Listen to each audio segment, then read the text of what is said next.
গত বৃহস্পতিবারের দিন ইন্ডিয়া থেকে মাছ এবং ফলের গাড়ি ঢুকেছে।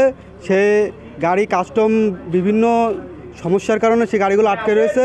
পচনশীল পণ্য এখনও পর্যন্ত যেতে পারিনি। আজ শনিবার, আজও যদি না যায় তাহলে প্রত্যেক সিএনডিএফ কোটি কোটি টাকার ক্ষতির সম্মুখীন হবে। আমি গত বৃহস্পতিবার ঢুকছি বেনাপোল ল্যান্ডপোর্টে ঢুকছিলাম। আমাদের গাড়িগুলো যায় ফ্রিজের গাড়ি, মাছের গাড়ি। তো আমরা বৃহস্পতিবার গাড়ি লোড করছি, অলরেডি লোড করে বাইরে যাব। এই টাইমে শুনতেছি কাস্টমের কী জানি ঝামেলা হচ্ছে বা জটিলতা। তো সেক্ষেত্রে আমার একটাই বিষয় যে আমাদের কাঁচামালের গাড়িগুলো কিন্তু ছাই দেওয়ার দরকার অতি খুব শীঘ্রই, কারণ লক্ষ লক্ষ টাকার মাছ। এখানে আমাদের থাকা খাওয়া সব দিকেই জটিলতা। এনবিআর কর্তৃক একটা আদেশ হয়েছে, সে আদেশে গাড়ির চাকা অনুযায়ী একটা সিলাপ নির্ধারণ করেছে। সে সিলাপে আমাদের কোনো দ্বিমত নাই, আমরা আমদানিকারককে জানাই দিয়েছি। তবে আমরা এটা রেগুলার প্র্যাকটিস করবো না, কারণ যে গাড়িগুলো বর্ডারে চলে এসছে সেই গাড়িগুলো আমরা বৃহস্পতিবার ঢোকাইছিলাম।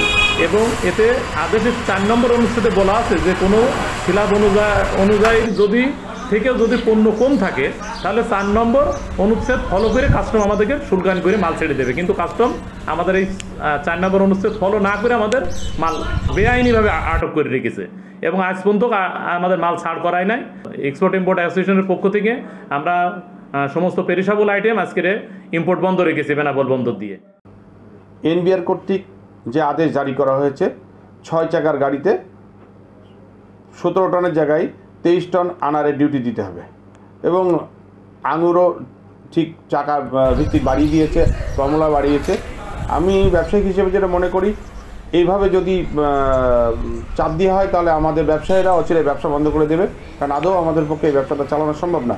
একটা 6 চাকার গাড়িতে ক্যাপাসিটি নাই 23 টন মিট এবং কমপক্ষে 25-27 টন গুঁড়ো ক্যারি করার, যার কোনো পারমিট নেই। ইন্ডিয়ান সরকার এই পারমিট দেয়নি যে 30 টন 25 টন 28 টন নিয়ে আসবে। অতএব আমরা এখন আমদানি করতে খুব সমস্যায় পড়ে গেছি।